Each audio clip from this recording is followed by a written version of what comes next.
Hello class, my name is Paul Silva and today I will explain the measures to prevent healthcare workers from contracting severe acute respiratory syndrome during high-risk surgical procedures.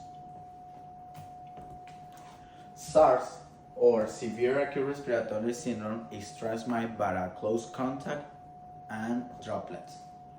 It's a contagious viral disease caused by a novel of coronavirus.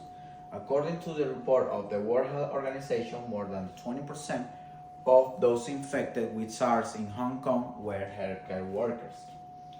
The hospitals in Hong Kong, when 3 C-sections were performed on women with active marginal SARS infected, had been confined by a reverse transcription polymerase chain reaction on these three mothers.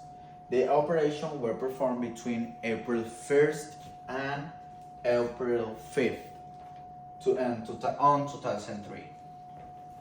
The infection control procedures, the first procedure was limited staff. Only essential staff in the operation room, where was 2 senior obstetricians, 2 senior neonatologists, 2 senior anesthesiologists, 1 assistant, 4 senior midwife, and 2 cleaning staff. But also a nurse supervisor who was in charge of supervise the proper use of the PPE on the personnel during the operation. The personal protective equipment. The nurse supervisor also was in charge of the cleaning of the room, the sterilizing of the equipment, and the transferring the patient.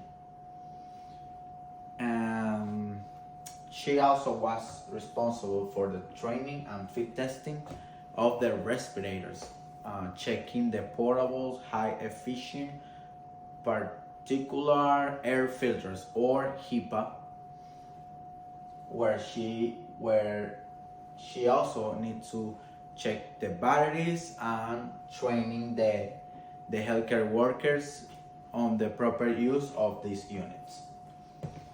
Preparation and organization of the operation room. First of all, they got the equipment set up. All the unnecessary equipment were removed from the operation room.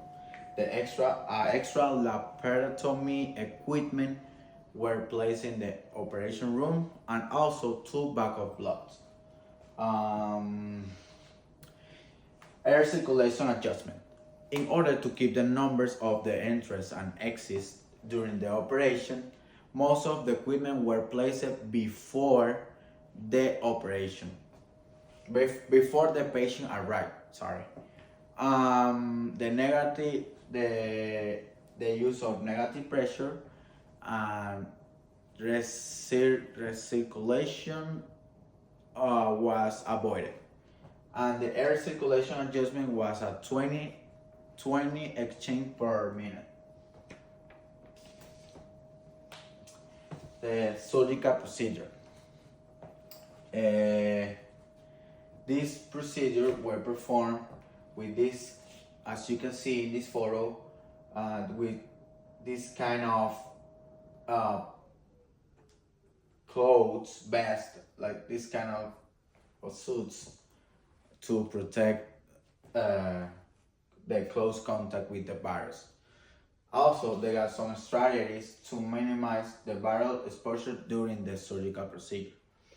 The neonatal resuscitation measure was the neonatal resuscitation was placed outside of the operation room to reduce the numbers of healthcare workers inside, the numbers of the entries on the room, and to reduce the exposure of the newborn.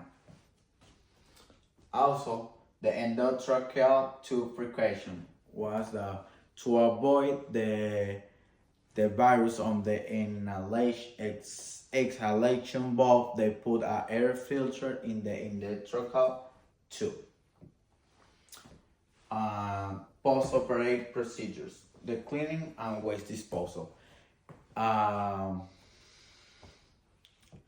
After the procedure, all the equipment as gloves, caps, everything was submerged on sodium hypochlorite dilute to clean. They use that chemical to clean the floor, um, and all the clothes were treated as a highly contagious disposal and were disposed according to the hospital guidelines. In conclusion, the procedure described was sufficient to prevent the healthcare workers from contagious SARS while performing this very high risk operation. The successful outcome underscored the necessity of the necessity of the strict protocols in high risk surgical environments. Thank you very much.